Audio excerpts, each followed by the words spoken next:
Hey, before we start the episode, this is just a reminder this episode does take place before we had changed to a strictly interview format, and as such, there may be references to the other episodes we used to do that don't have anything to do with that. You can disregard that and just enjoy the episode.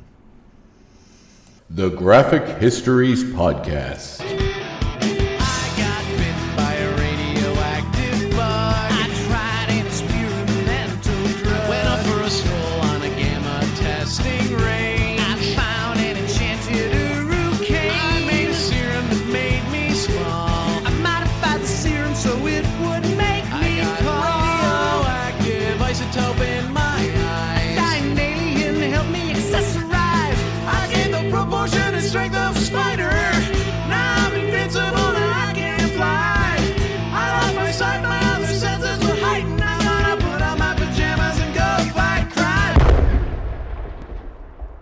Welcome back to the Graphic Histories Podcast. My name is Andre Mayette, and I'm your host, as usual. Big thanks to Ukla the Mock for our theme song, Superpowers. How are you doing today? How are things? Things are good, I hope. Things are good in my world. Things are decent in the comic book world. Lots of things going on. As I mentioned before, Zack Snyder is his version of the Justice League film. The Snyder Cut is coming out soon to HBO, and by soon I mean next year. They've released some footage of Henry Cavill in the black and silver Superman comics, very reminiscent of the 90s Death and Return of Superman series.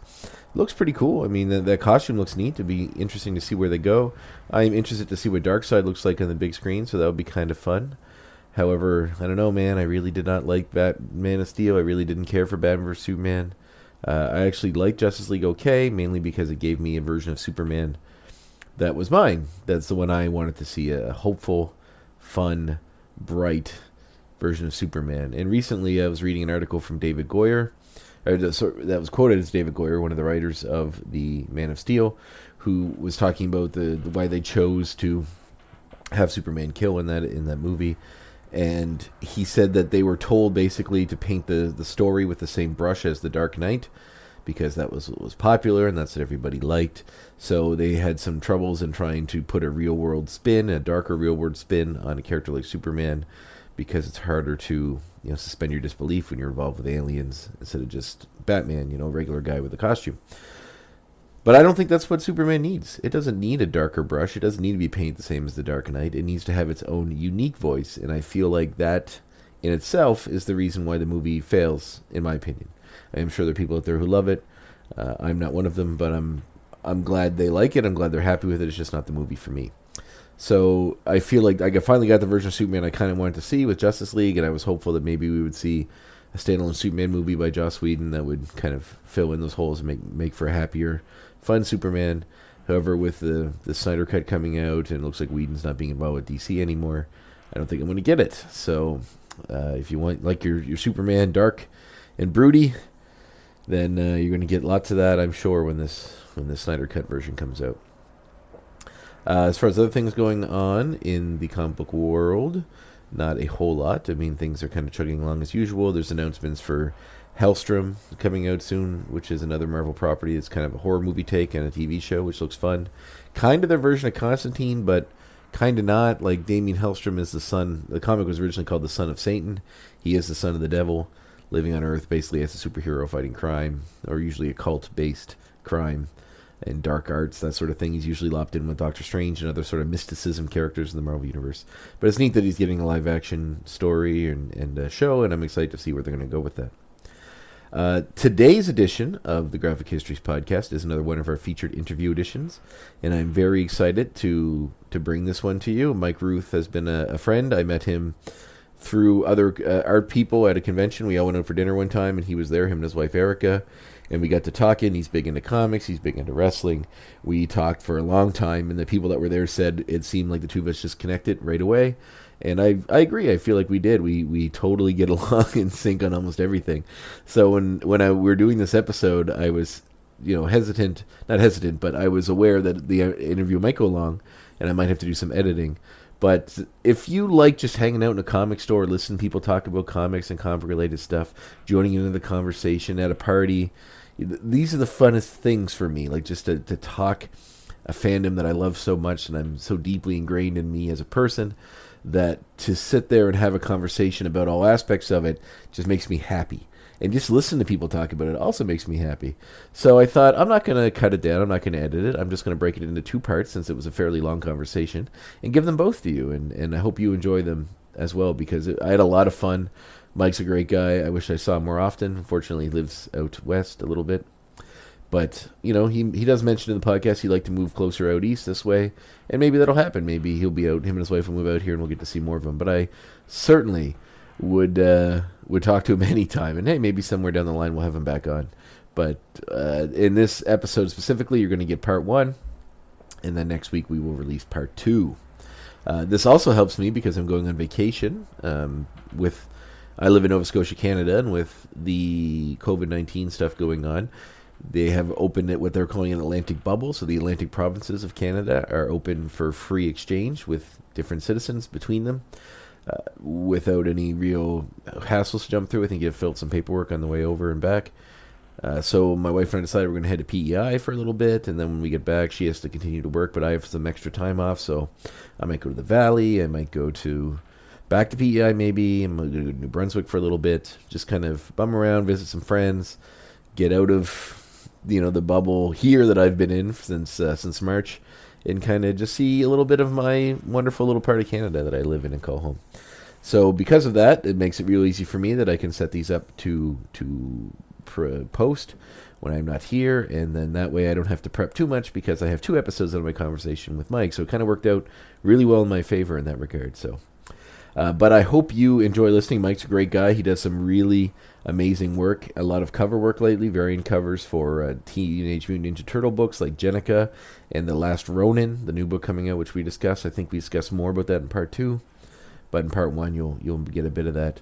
And some work alternate covers he's done for Die and Animosity and some other work. He's done a lot of sketch covers, some really cool stuff, and just an all-around awesome guy. So I hope you enjoy this conversation. This is part 1 of my talk with Mike Rooth.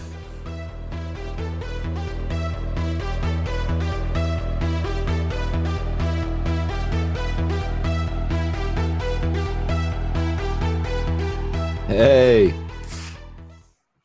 Hello. How's it going? Not too bad, man. You hear me all right? Yeah, you sound all right, yeah. I haven't got any headphones, unfortunately, but... oh, come on. What's going on? Not much. And yourself? Your cat's doing okay? Yeah, I think so, man. It's just, it's just weird. He's always a very bright and sunny and chatty, and he's always jumping up and down, very active cat. And just the last day, like they've been a little bit flat because of the summer, because they don't like the heat. And this apartment's hot. Like it's a hot... Southern Ontario sucks.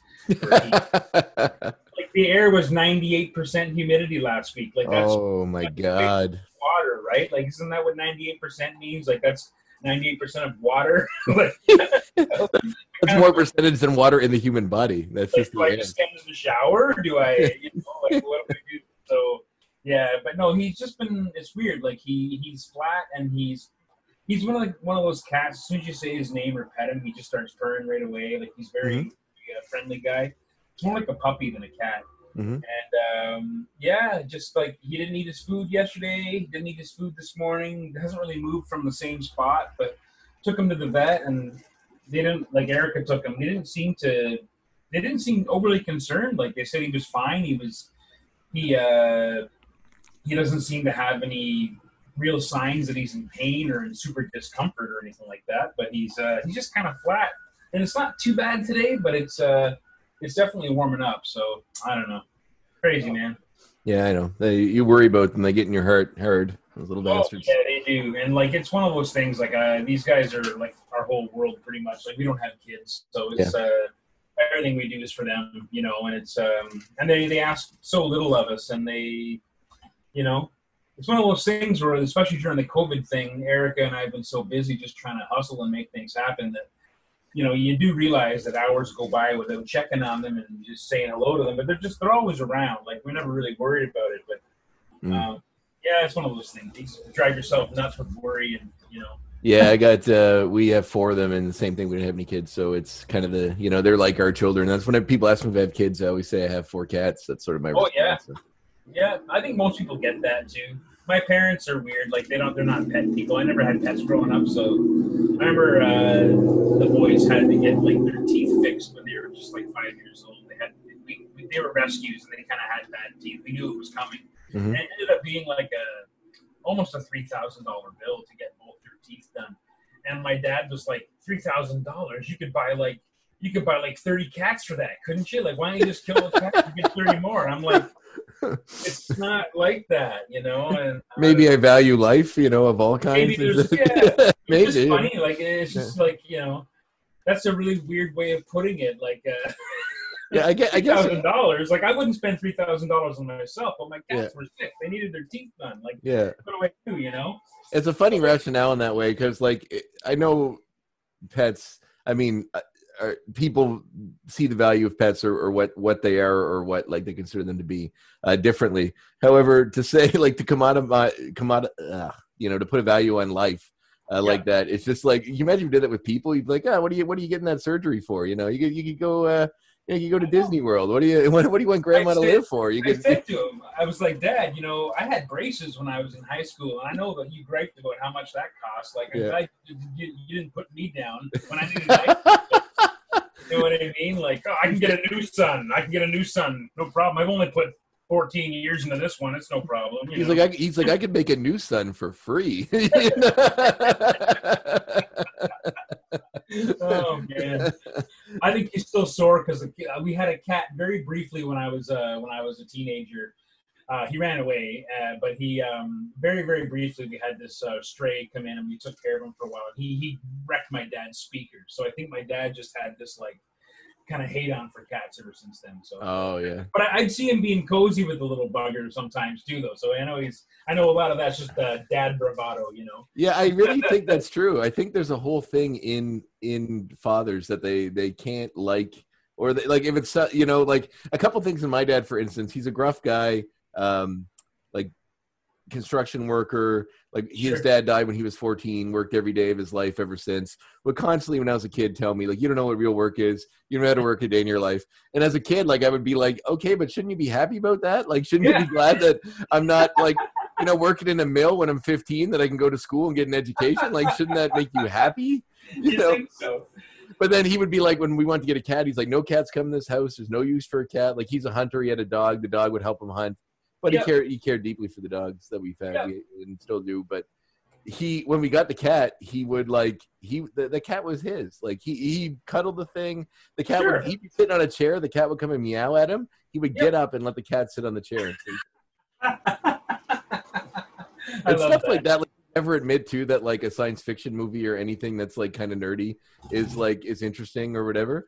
Like I was watching Predator one day and he was like, oh, he got into it. Like he got into watching it because it's like gruff actiony guys in the woods. So when the aliens showed up, he was still watching, and I had to leave. So I'm like, all right, Dad, I'm going. You want me to leave this on? He's like, yeah, that's fine. Leave it on. And then like he watched the whole thing right to the end. So like he never admit, he's like, oh, that's stupid, but he's still watching it all the way through. The Predator's ripping people apart and like, Oh yeah. Yeah. That's like Erica's dad. He sees absolutely zero value in anything like science fiction or fantasy. Like he's never seen Star Wars. Why would he watch Star Wars? Like he has that whole. But good storytelling is good storytelling, and I feel like a good story, regardless of the framework, will still get you if it's a good story. Yeah, absolutely. But it's just funny. He's like, nope. No, I don't like Star Wars. I don't like robots and superheroes. I don't like any of that stuff. It's like, okay, that's cool. That's not for you. That's okay. I'll take it. Yeah, exactly. There's enough for me. I'll take the rest of it. Yeah. So how are you managing things, man? How's I guess the wrestling's on hold a bit, for the time being, or? Yeah. Wrestling's been put in the back burner for a while. I do actually have a show on the 22nd of August. Really? Yeah, it's an outdoor festival in Cape Breton. Oh. So, I guess it's meeting guidelines or whatever. I'm quite surprised it's going forward, but they seem to be doing it. So I don't know what to. I'm going to be there. So that's cool, man. Right on. Yeah. I mean, Nova Scotia just passed a mandatory mask thing come July 31st. So if you're in a public space, you have to wear one. Yeah. So we'll see how that goes with the crowds and trying to, a lot of rowdy people usually see how that kind of stands up against that. So. Oh yeah. I'm not seeing enough safety precautions here. I'm seeing more and more stores are making it mandatory to come in with a mask on. But just in general, I'm not seeing human behavior that's giving me a lot of hope right now. We've been desperate to try to get in for a visit to see Erica's folks in Quebec because for a while the border was closed. Right. Her parents are elderly, and Erica still works in the public, but she's only working 1 day a week now. But she's still, even though masked and gloved and everything, she's still encountering people. And I'm pretty much a hermit now, but we've been trying to get ourselves enough distance from people just so that we can eventually go and make a trip down there and visit them because we don't know when the borders are going to close again. Like I'm afraid a second wave is going to come and just make the first wave look like a joke, and then they're going to lock things down. But this is the longest span that Erica's gone without seeing her folks because we had actually just were planning a visit to see them in March when things got locked down. And so we haven't seen them since basically Christmas time. And, Erica, that's a long time for Erica to be away from her folks because she's been away from them since she moved to Oakville back in the 90s when she met me.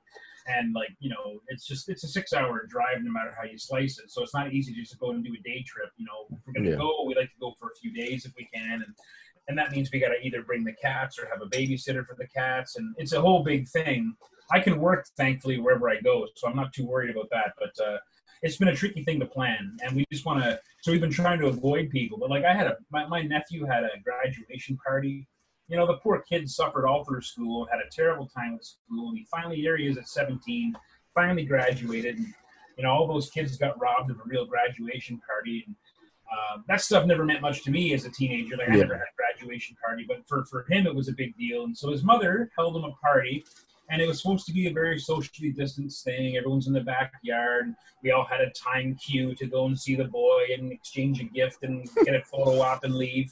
Sounds very feudal. Like you go. It was very much like that. Like the Rooth family was there for 2:15 to the 3:15 time slot. Yeah, he's dressed like Conan on a little throne just as they come up and. That's it. That's kind of what it felt like, But it just escalated. Like we got there. Well, we got there and there was already like 4 or 5 people in the backyard. So like Erica and I came in our own car. My brother and my parents came in their own car. So we're already 5 people now coming down on a party that already had there was something like 7 or 8 people when we got there. And we were like, whoa, a lot of people here. Okay, well, let's figure this out. And before we could figure it out, we turned around and we were boxed in by a mob of 15 more people. Yeah. And even though we were in a backyard, we were always suddenly like, this is super not cool, man. Like, I got to get the fuck out of here. Yeah, I can't do this, Absolutely. So, it's been really weird like that. I've been avoiding crowds and grocery stores and stuff so far. I've been pretty okay. But, it's when I feel like I'm boxed in and people just don't give a shit. Yeah. When you and your wife are the only ones wearing a mask and 30 people, and you're just like, what's going on here? Like, why is it so hard for everyone to get? Yeah, I was like, I'm totally pro-mask, absolutely. But when it first became a thing, and I started seeing a lot of people wearing it, I was like, oh yeah, it's one of those things that I had to train my brain to get around the fact that I have to do this now because I just forget it. You do everything your whole life for 34 years for me. Oh, I know. And you just walk into a store and then you don't think about it. And then when someone will say oh, hey, we need to wear masks, I say, oh, cool, and I'll go get it. And I left it in the car, but I just don't I'm there now and I'm getting there. I'm gonna have to be, but. It's mine in my pocket now because you never know. It's like, oh, I gotta run to the grocery store or I gotta run to the post office. It's like, oh shit, my mask, Yeah, that's where I live. I have to drive pretty much to get anywhere, so that's why I keep it. Okay, yeah. But yeah, I bought some more yesterday just to have on hand. I gave blood one time. I normally do that, and they made you wear one. So they gave me a cloth one, and they said I could keep it. So I've just been using that one. But then, nice. It's cool. It's a red one. So, but I just been picked up a few others to have on hand. Yeah. But it's a new world, man. I know this is the thing. We all got to figure out how to do it. Everything's changed. I mean, I was in a real panic there for a minute when everything kind of shut down in March because everything shut down. I mean, as soon as Toronto, and that was the funny thing. I was already 3 months late for a haircut because I'm cheap. I'm super cheap, and I'm like, I'm gonna wait until 2 days before my next Comic-Con. I'm gonna get my haircut. It's gonna be nice. And the day they announced the Toronto Comic-Con was closed, every barbershop closed, everything else closed, all on the same day. And I'm like, oh, that's okay. It won't be closed that long. I'll get my haircut later. And I got my haircut the day before my birthday, so beginning of July. And I was just out to here like a sheep with a full sheep on my head, and Oh, I wish I could have seen that. That would have been amazing. There's some pictures. Oh, Yeah, okay, good. It's the longest my hair's been in a long time. But Well, I luck out because I shaved my head, so I don't yeah. have to. I don't have Well, to. that's another thing too. Like I would normally just shave my head. Like, I was like, I'll just get clippers, but Yeah. my old clippers, I couldn't find them. And then trying to find clippers to buy was like, when are clippers $150? Like I remember when I could grab a $20 Oster clipper and I'd get a couple months out of it, and if that was it, that's it, but just $20. But like everywhere we went, they were sold out or they were a fortune, and I'm like, oh yeah. Yeah, it's like it's a commodity market, man. People know you need it, so they're jacking the prices, or they were anyway. It seems like things have kind of normalized a little bit, but I know like workout equipment, it got insane. Like, because the gym's closed, and I have like kind of a jail gym, I call it, in my basement, which is okay. But I needed more weight, so I was looking for them, and they were sold out everywhere. And if you could find some, they're crazy expensive. I managed to find some eventually, a couple, but like there's like ridiculous, like more money than I should ever spend on weight. So. Just to have them, it's the worst, I know. It's sad state of affairs. But we're doing our best. I feel like Canada's doing okay, at least somewhat, compared to our neighbors to the south. It seems. I think so. I think we're doing okay. Yeah, I feel like there's at least a conversation happening that has some reason on both sides. I mean, I know people who are completely anti-mask, but they want to run their business. So if they want to run their business, they got to embrace the mask. So I still don't know why someone wrestles with the notion so hard. It's not really to protect you, it's to protect others from you. Yeah. People like to think that they're invincible, and I get that. But like I got elderly parents, so does my wife. Yeah. And if I stop at a gas station on the drive there, I'm putting them at risk. Like it's one of those things you got to keep really locked down and serious. Otherwise, you just never know. You just never know how it's going to spread. It's hard. It's to me, it's like if I can't explain, if I have to explain what empathy is to you, then you're a lost point in your life. Like if you don't understand that it's to help others, and like you may feel strong and you might be fine, but the elderly grandmother of the person that you breathe on, they may not make it. And it's like, this is the thing that kills me the most is the conspiracy nuts. And there's so many of them right now. There's so many. And I never engage on Facebook and any political stuff because my brother once posted a meme that said something along the lines of, life's short. So spend as much time as you can arguing with strangers about politics on Facebook. And that always stuck with me in the way that I know like all the information I have available to me, you have available to you. If it just the internet's full of echo chambers for people only look up the things that validate their own shitty opinions. But for the mask thing, there's one guy I know, he posted something and it was like, what if masks don't actually keep you safe, but it's a way for the government to keep track of who's going to be a problem later? Like they're the rebels that are standing up, and when the government's like going to go do their evil business to their people, those are the ones that are going to be the leaders, in this new society that are going to stand up against the government. So I responded. I said, the government makes you drive the speed limit and wear clothes. Yeah. Is this all part of it too? And the other thing that kills me is my friend's wife told me. She's like, these people don't understand. Like, they're all conspiracy nuts thinking this is how the government's going to track you, how it's going to control you. She's like, when you're born, the government gives you a number. Yeah. Like, to keep track of you. You have a number. Like, they don't need this. They have it already. It started when you were born, and nobody winked an eye at it. So, and this whole, they're trying to just deliberately destroy the economy. This is all an attack against the economy. Like, why would the government attack the economy of its own country? Like ask yourself that question. Like, what would be the gain there? Oh, yeah, let's decimate our population and make the economy totally broken and go into massive debt to preserve, I don't know. Like, I can't imagine what the outcome would be that they would be gunning so hard that they'd create this crazy conspiracy for. Yeah. I'm just like, it blows my mind. It's like a Machiavellian villain at the top, just ready to, it's like the old school villain that just wants to destroy the world. Even though he lives in it. Yeah. It's just like, and some of those conspiracy theories are just so. Oh, the 5G towers and the windmills and everything else. It's insane. And that pandemic thing. I mean, half the United States believes the pandemic thing is true. Like, I haven't watched it. I wanted to watch it just for the sake of seeing what it's all about. Like, I would suggest you watch Last Week Tonight, the John Oliver show on HBO. Have you seen last week's one? He talked about the pandemic video and all the conspiracy theories.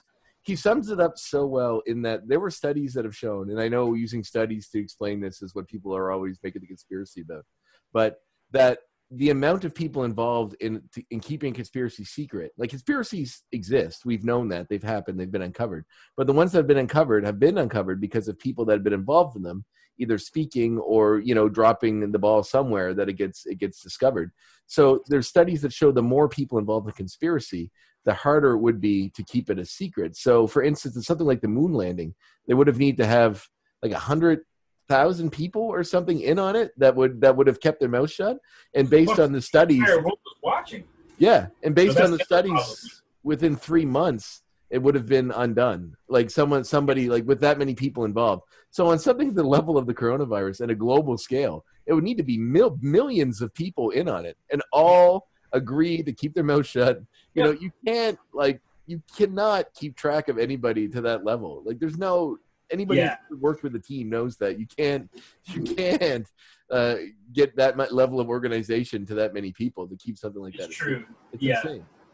The one conspiracy thing that has kind of like rung with a little bit of truth to me with regards to coronavirus, and it's not even so much truth, it's just like, if this is happening a lot, this is bad.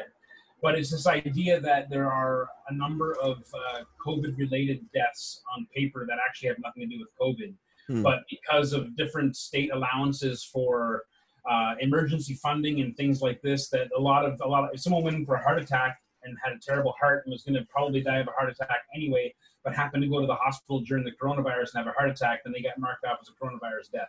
And so it's created a distortion in the numbers. And I was like, yeah, I can see that happening once in a while. But then I was sort of reading about like literally hundreds and like, you know, maybe even a few thousand people who all said the same thing. Like, I took my mom to the hospital because she had a cold, and next thing you know, they're putting her on a gurney and taking her away. And like, I never saw my mother again. She was screaming from the gurney, "Don't leave me here. I don't have coronavirus. I just want to come for a test." And they took my mother away, and I never saw her again. And the thing is, there was a lot of stories like that, which I thought was really strange. But there was so many of them. I'm like, this is one hell of a big work on a conspiracy if this is not true. Yeah. I could see it happening to a certain degree. And, you know, that whole idea of what's a COVID death and what's a COVID-related death. Like, I'm overweight. I have high blood pressure. My wife has lower immunity because, you know, she had a cancer battle a few years ago. And I feel like, you know, we're in that higher risk zone, which is why we're taking it so seriously. But yeah, like I feel like, I don't know. It's there's a lot of weird information like that coming from hospitals, and they're not coming from hospital higher ups. They're coming from people who are like, yeah, I'm a summer intern at the emergency room, and I'm having to check off boxes that say this person died of COVID when I know that they didn't. Yeah. And it's, you know, so that kind of thing made me kind of think a little bit. If I hadn't seen so many examples, I might have been like, I don't know. But I think it's like anything. It's the hospitals are trying to cover their butts. So, you know, they're just, they don't want to be sued or they don't want to look bad. It's like any organization. It's kind of, to me, honestly, and I had sort of a similar conversation with someone the other day about the whole the mass shooting that happened here in Nova Scotia. About people were like, well, you know, the you know, the RCMP why didn't they send out this? Why didn't they send out that? And the RCMP is like, oh, well, we thought Twitter was a better way to tell the public than to use the public broadcasting system. And I was like, just admit that you didn't think about it. Like, it's not something they use that often, and especially here. They've used it once ever since people were calling for them to use it more when there's some kind of shooting activity in Halifax, but they haven't used it again. So, like, it's not something they use often. They just didn't think about it. I'm not saying it's a good reason, but I'd much rather them just say, look, we made a mistake. We're sorry. Than just trying to scramble. It's like watching the stuff in the States too. And just scrambling to try to explain or try to kind of do some kind of gymnastics with linguistics to explain why what you did was right and not wrong, and that you're never wrong and you're never at fault, than to just admit. Like, I'd much rather you just say, look, I made a mistake. And I thought it was the right decision. It's not. Well, you know, exactly. And like last week when they caught Ghislaine Maxwell, you know, Trump's like, oh, you know, frankly, I wish her well. Like, I've met her numerous times. I've known her for years. And like, he's going to flip on that now. But when she could bring him down. She's one of the people, like, I think she's an evil, wretched human monster. Oh, yes.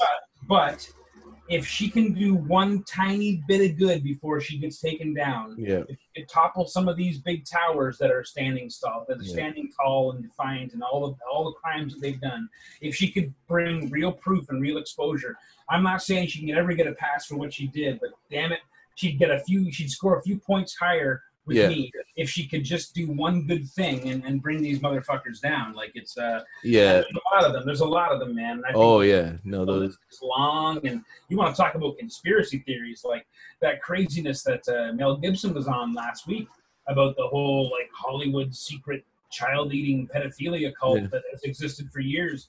But he's not the first person I've heard talk about that. No, Corey Feldman's talked about it. A lot of other people have talked about it. Yeah. I mean, it doesn't, whether, like, I guess using the term, like, it's some secret cult they're all aware. To me, I don't assume it's like the full conspiracy, like it's some weird secret cult that's like all wearing hoods and worshiping the devil and molesting children. I assume it's just a bunch of really broken people with a lot of money that prop each other up and have the resources to get the things and the people that they want, regardless of the law, because they can afford to pay people off or have the resource to get people to procure that stuff for them. It's like whenever this stuff comes out and people are like all shocked and horrified, it like, to me, maybe I'm just cynical, which is definitely true. But like I'm like, are you ever surprised that people are horrible? Like on a general, like one of my favorite quotes, which I may have invented it, I'm not sure, but I say it all the time, is I hate people, but I like persons. So like I like individuals, but on a global scale, people as a group are pretty freaking horrible. Oh yeah. And everyone else. And the wish her well thing was very funny to me in that, Colin Kaepernick, he called him a son of a bitch, and like anybody that puts spray paint on a statue, they're the worst monster. Like the word he used for them was like they're gonna burn in hell and like just horrible shit. And then and this one who's propped up a pedophile ring for decades for rich pervert monsters, he's like, I wish her well, which is probably code for I hope she keeps her mouth shut. Otherwise, who knows? Well, I kind of thought it was code for I wish her well because she's clearly going to be dead by the end of the week. Yes. Like we can't let a person like with that much power live. So, I wish her well. I hope that they strangle her quickly or whatever it is that, maybe that's what he was wishing for. I don't know. Yeah. I hope her murder is at least quick. Yes. That's right. Yeah. Merciful Donald, as he's known, right? So. Well, Mary, not to go off on this is supposed to be about you, and we'll get to that. But not to I was watching the Colbert Report last night. No, geez, I keep calling it the Colbert Report, even though he hasn't done that show in like a decade. Yeah. Because I watched it like religiously when it was on, but I watched the Late Show as well, and he had Mary Trump on talking about her book there, and it sounds like he grew up in an environment that was like a cold, like his father was a cold, heartless kind of bastard businessman that wanted his son to be the same way, and it basically ruined him, which would be her father, Trump, or Fred C. Jr.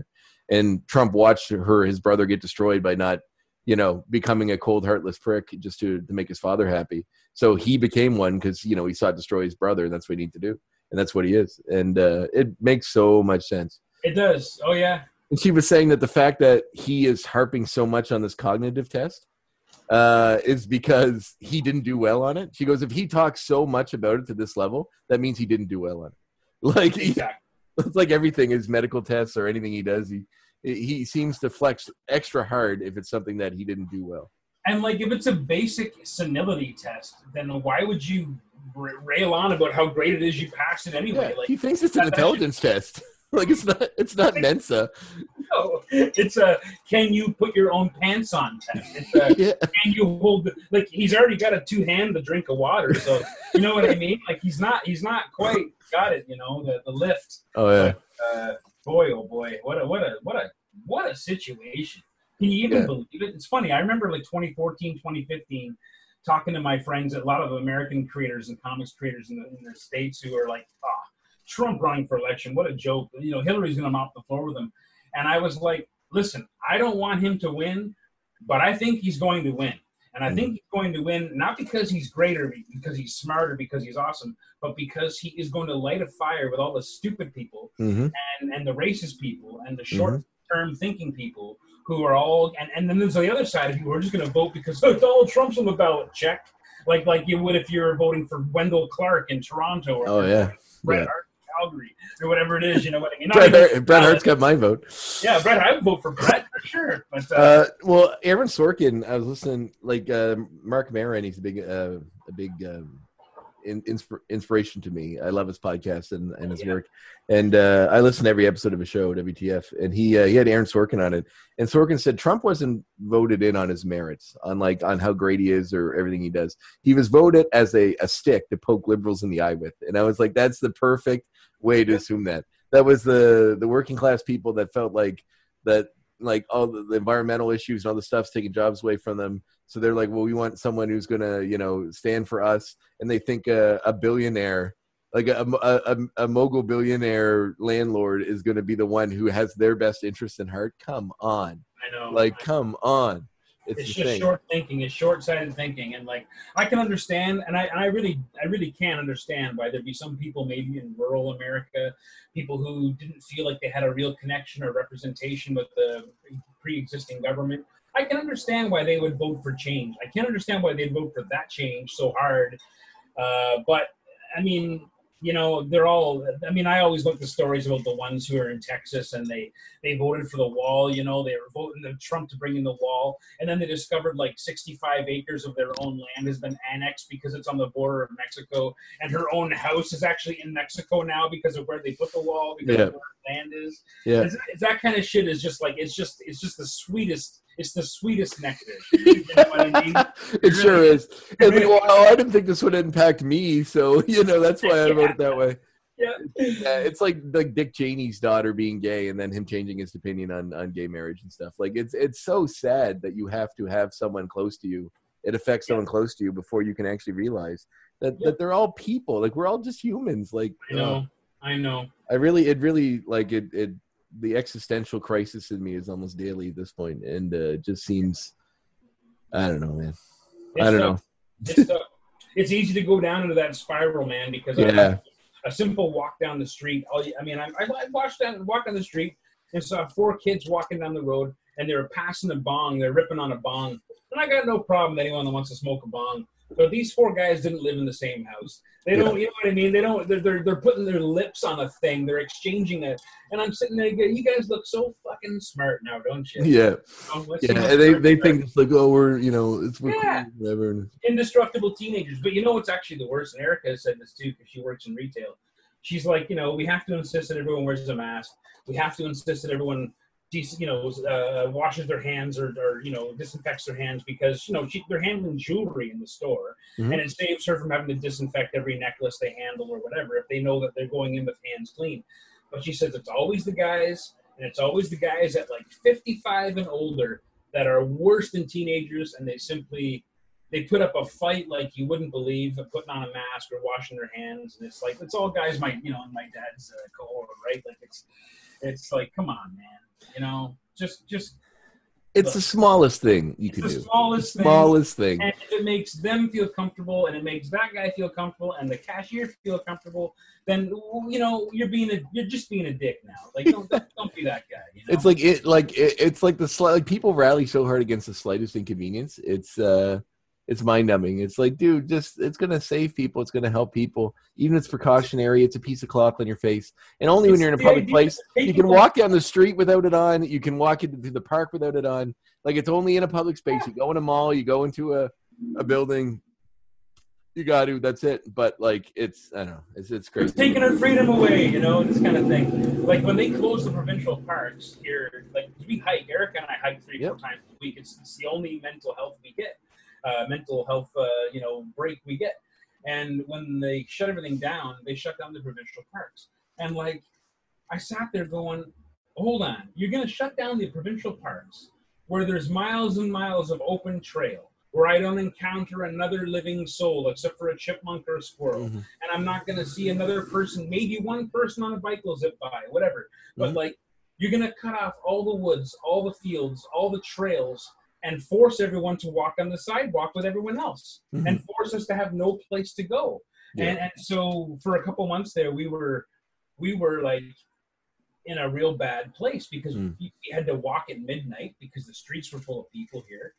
And, when they finally did reopen up the parks again, we beelined right to the park. And, and of course you ran into like wild roving groups of Karens in there. So it's a tricky thing. It's a tricky thing. Eric actually had to bark at one, like, we're walking on this 8-foot wide path, and Erica and I are single file off to the right, walking in the mud beside the trail so that these ladies can pass us.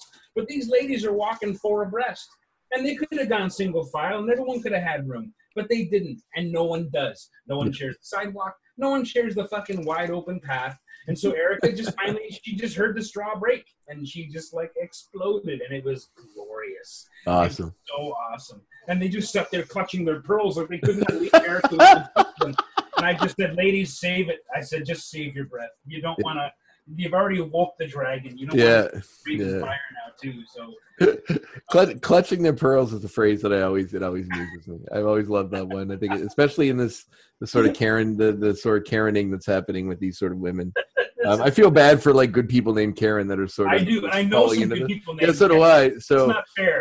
It isn't. It isn't. But claiming it's like a racial slur or something, like frig off. Yeah, that's a little bit far. Yeah, that's a little bit. Yeah. It's just calling someone a dick for a woman. Really, is all it is. That's it. You're a woman dick. That's hilarious. All right, so where did Mike Rooth start? Where did Michael Rooth begin? Oh man, I'm trying to think. Where's the inception of you? With the drawing and all that, you mean? I guess. No, in life. Where were you born? Okay, so I was born in Brampton, Ontario, and I spent the first probably 5 years of my life living between Toronto and Perth, Perth, Ontario, where my grandparents were, and.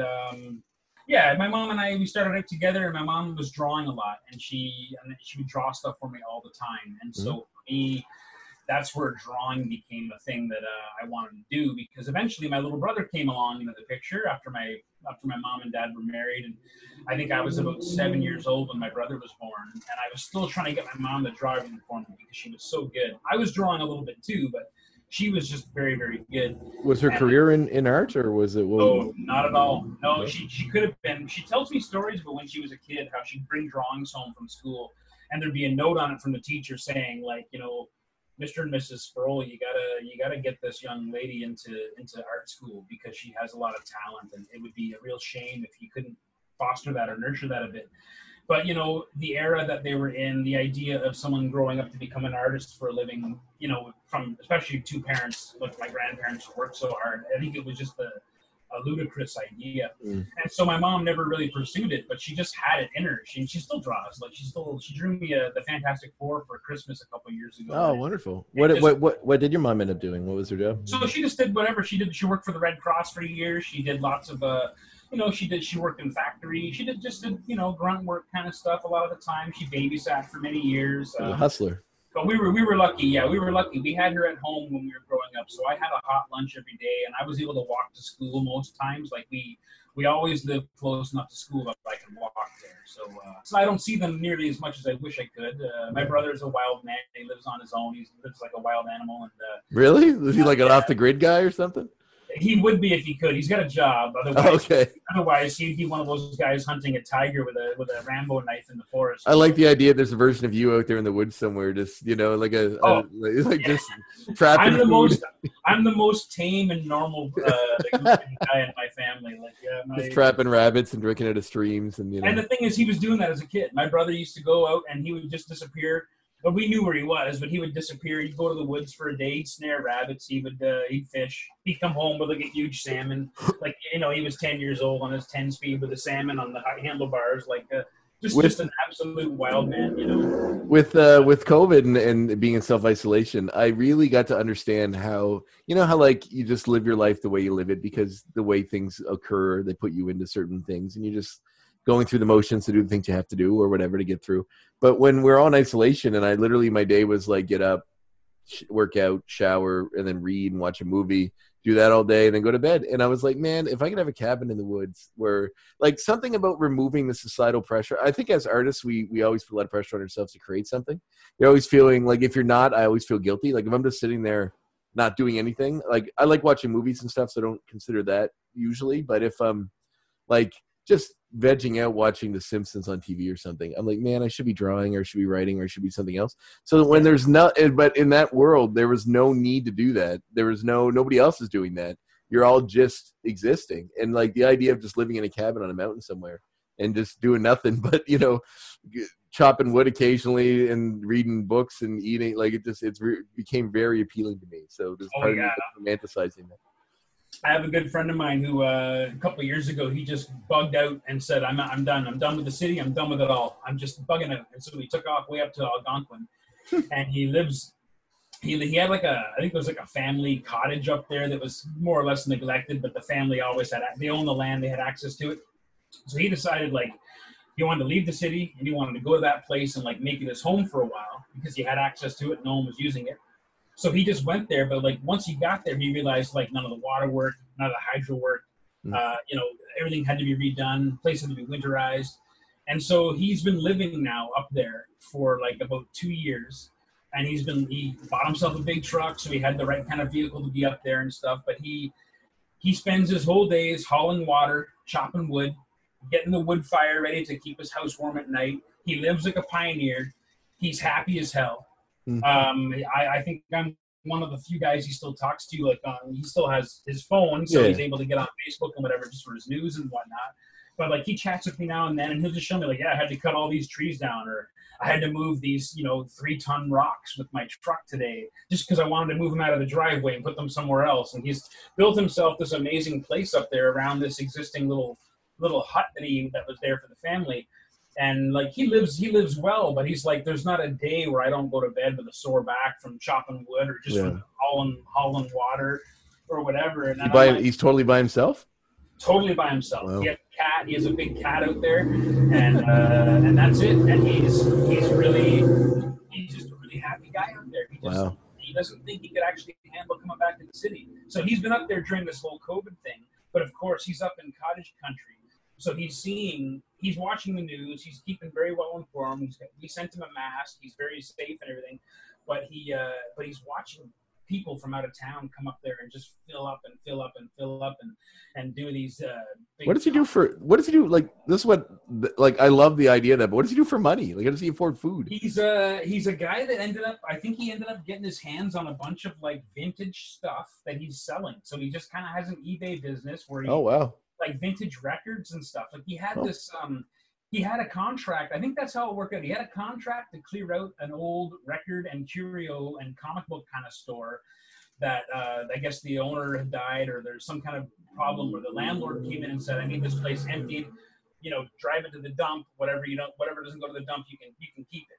So he went down in the basement and found like boxes and boxes of comic books, like vintage comic books. And he's not a huge comic book guy. Yeah. And he also found boxes and boxes of vintage records and like little 45s, little reggae 45s and stuff that are super, super rare. So I think he started selling them on eBay, and like a couple of those 45s, they literally printed 50 of them in the whole world. And so they're highly sought after. He had no idea. So now he's fully informed about this whole like little market of like little vinyl 45 records, and he wheels and deals in those because he ended up just by virtue of doing a contracting labor job, he ended up with a truck full of these things.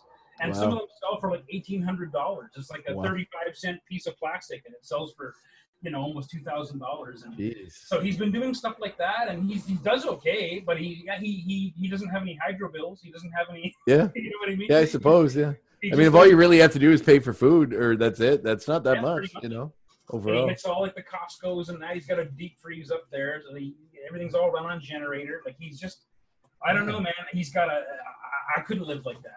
I've grown to. I think I could. I think if I won the lottery in a way that I had a lot of money, I'd probably get one of those somewhere. Just maybe around here. I don't know, just in the valley somewhere. But like, I don't know if you're familiar. There's a kind of a famous story. They wrote a book about him. This guy that he's called the Hermit of Gully Lake.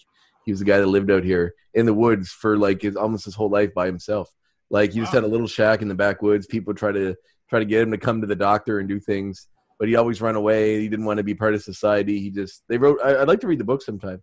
He died many years ago, but it was just like, he looked like he was this big bearded, ratty clothes, like just getting by, living in the woods. But I mean, the winters here are harsh. So to get around that, like, living by yourself in the woods, it'd be tough. It'd be really tough. Oh, that would be tough. And I don't think he had a record thing to fall back on. So he probably was hunting for his food, and that was it. And like, that's how he was hauling water because it was real. At the end of the day, my buddy knows he can drive, a few hours into a town and get himself all set things up. fall apart. He can get somewhere. Oh yeah, yeah. But in the idea that you can't, like, just that you only have you and that's it. So if you get sick, you don't know what it is. You don't see a doctor. You just pain through it or die, I guess, in the woods. So think about like the fact that they cut roads through mountains and forests in this country. Like this place was just a thick misery of vegetation and granite. If you go north, you'll see it. But you got to go pretty far north now. Like when I wrestled in Winnipeg, we went pretty far north, and in Newfoundland too, like up to Labrador and all through there. Like there's a lot of untamed wild out there, which is nice. Oh yeah, and it is in spurts. Newfoundland. I haven't been to Labrador yet, but I love that about Newfoundland. Like we went up to St. Anthony and the Lanzo Meadows, and it is just you feel like you're on the moon there, and I love it. I love that desolation and that. I love the landscape. When you're way in the northern tip of Newfoundland too, and you see trees that are like 1,000 years old, but they've only grown 3 feet tall because the wind has kept them from growing for centuries. And they're these dense tough little trees.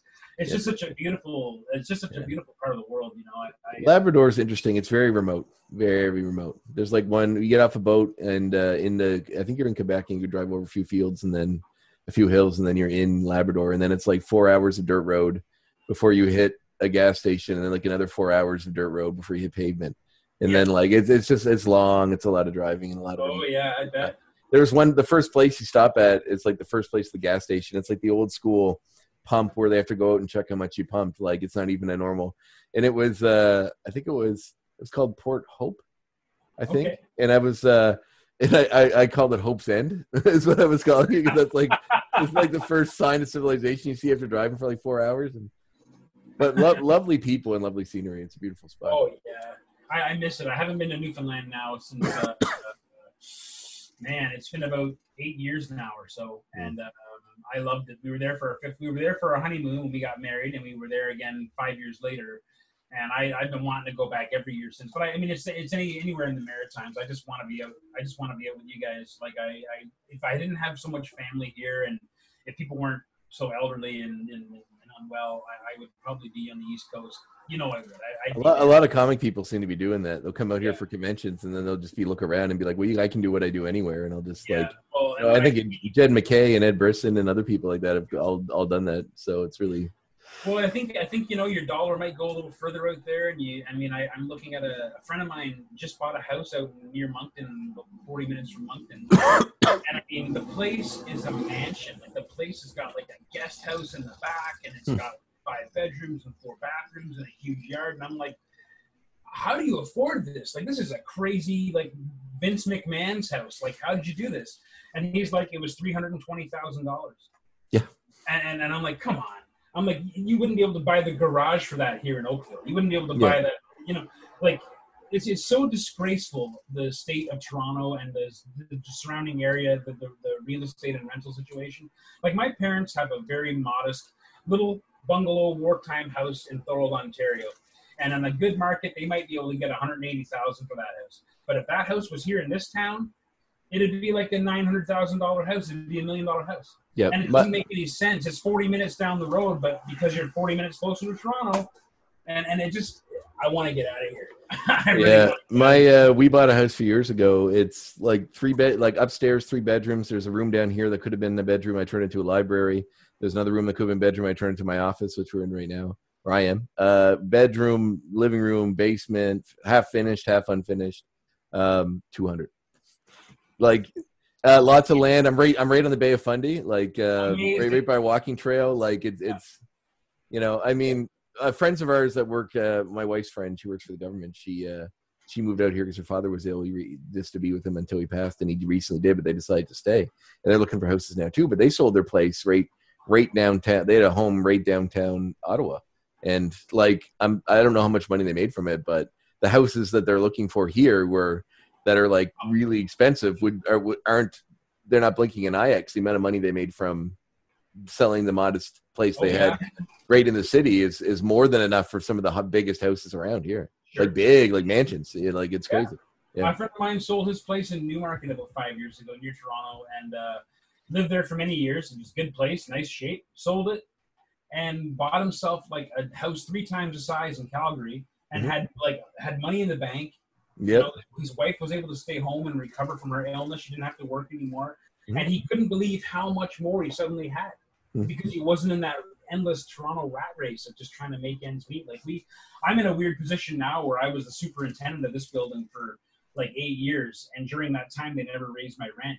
So now that I'm just a tenant again, my rent is still kind of what it was in 2012. Oh. And like, so I'm about $500 or $600 cheaper than pretty much every other apartment in this building. So Wow. I'm in a weird spot where back then the rent was considered very high. Yeah. But now what I'm paying is considered the cheapest rent in town. And I'd be a fool to leave the place. I mean, I wouldn't be a fool because it would mean I would be gone. It would be awesome to be on my way somewhere else. We just, you know, even if we can't go all the way to the East Coast, we just want to get east of Toronto. We want to get closer to their folks who are in Quebec. Yeah, I mean, because right now we're a 6 or 7 hour drive from their parents, and in an emergency, that's not cool. And you know, right now I'm only an hour from my parents, but we probably see Erica's folks in Quebec more often than we see mine, to be honest. It's a different situation, you know. But yeah, it's a lot to put up with around here, and a lot of people, and yeah, man, it's just little things. It's the little things that eat you alive.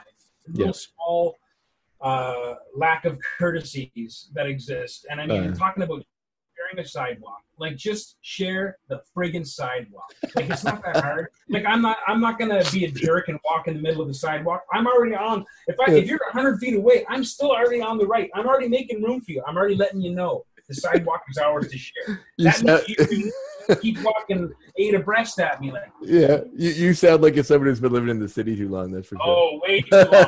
Way too long. Okay, so let's go back. So you have a little brother now. Your mom's remarried. Yeah. She's drawing for you. So was art always the end goal for you then because of that, like from drawing with your mom? Yeah, like when my brother came along, she didn't have time to draw for me as much. So she would say like, "Oh, why don't you try drawing this one yourself?" You know. And so I'd sit down and I'd bash it out, and she would kind of correct me here and there. She'd show me this or that. And did she have no training? Like she didn't go to an art school of any kind? Really? Just an instinct, really. Just an instinct, I think.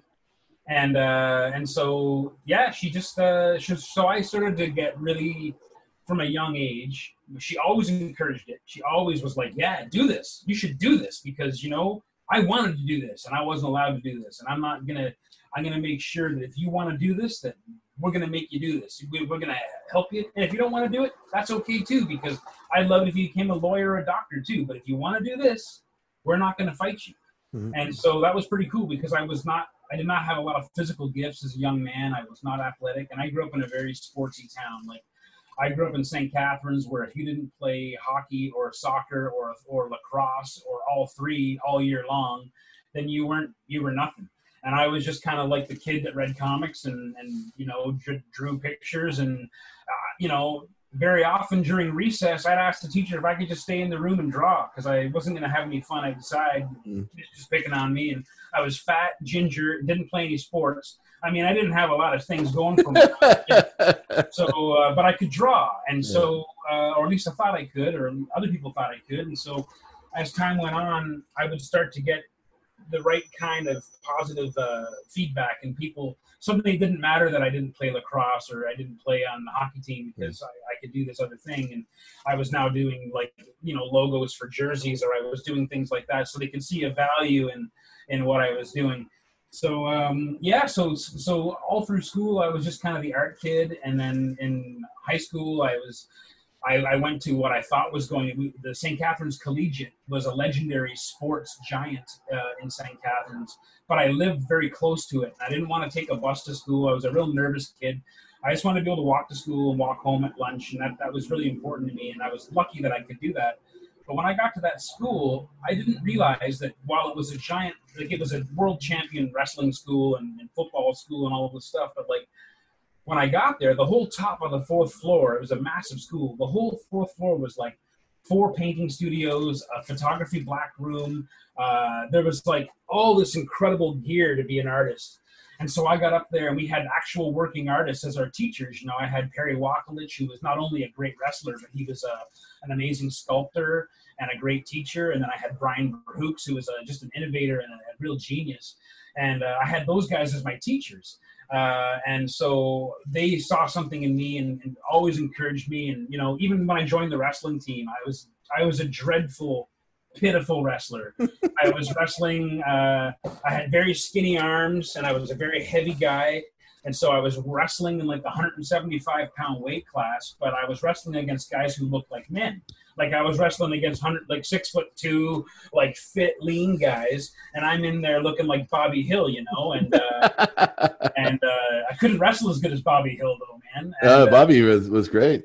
I never won a match, and I know there's probably a secret heartbreak in my dad, because he'd come to all my matches and just watch me just get destroyed. You know, like just I wasn't. That's got to be hard for a parent. I wasn't fast. I wasn't clever. I mostly just wanted to be on a sport, and wrestling is something that I loved since I was a little kid.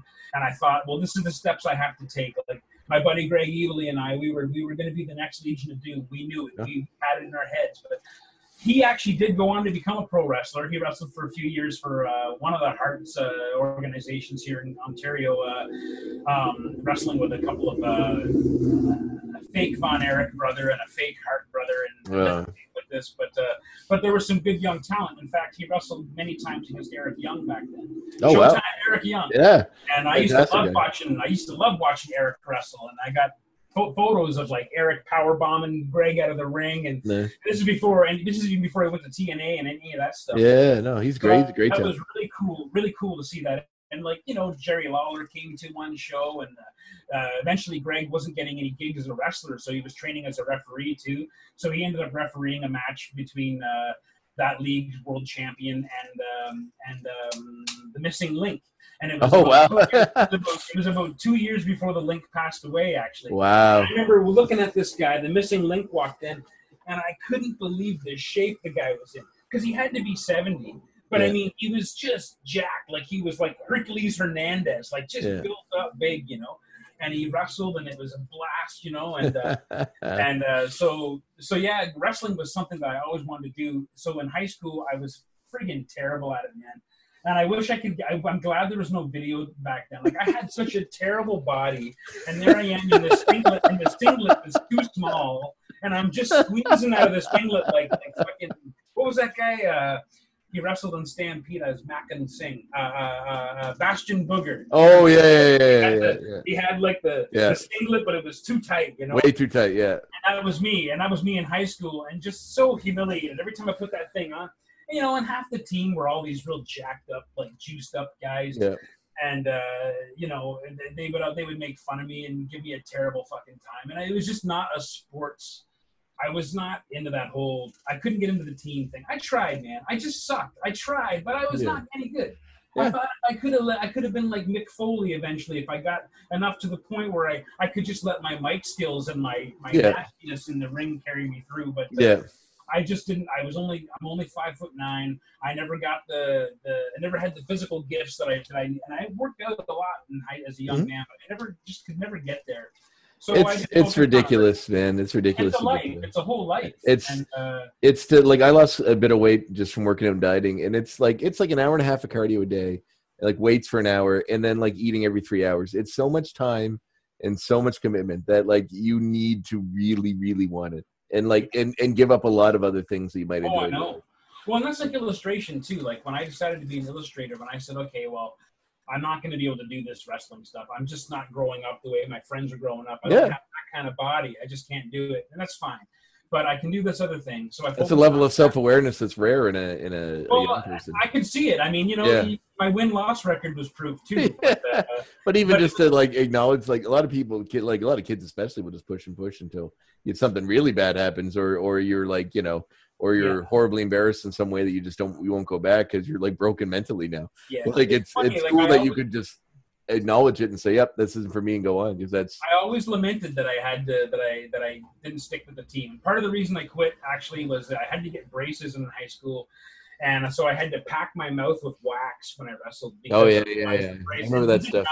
You get some guy try to put you in a head and arm, and the forearm would come across your lips and just gouge your whole mouth open. It didn't matter how much wax you had on there. Yeah. So I was coming home with my ragged face every day, and I just said, you know what, maybe this ain't for me, man. Like, not at this level anyway. Yeah.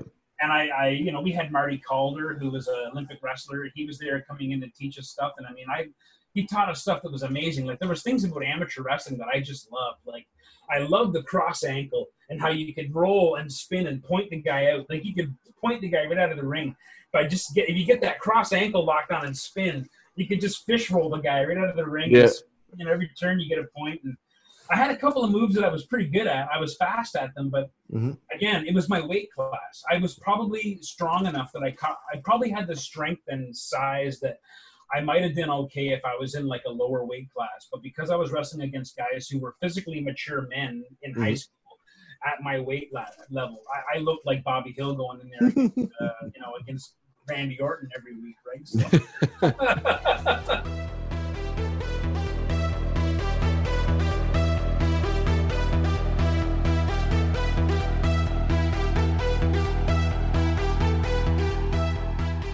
So there you have it, part one of my interview with Mike Rooth. Had a ton of fun. There was a bit of audio in that that was a little mixed up because I'm guessing in his street where he lives, he had it's quite hot the last few days.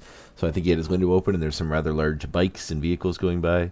But I kind of checked through the audio before getting it prepared, and it seems as though it came through okay. So forgive the noise. It's hot. We all need to breathe, get some air going through our lives. So yeah, but. Fantastic talk with Mike so far. Some really interesting stuff in the next edition. We'd get more into his career, where he's gone with it, some of the art he's done and the covers and comics he's been doing, and where he's going from there. So fantastic talk. Next week's part two.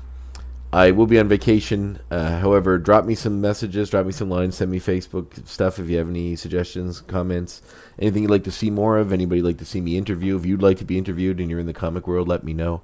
Be happy to oblige. So anyway, thank you very much for everybody for listening to this week's episode. Make sure to tune in next week for part two of my interview with comic illustrator, writer, and artist Mike Rooth.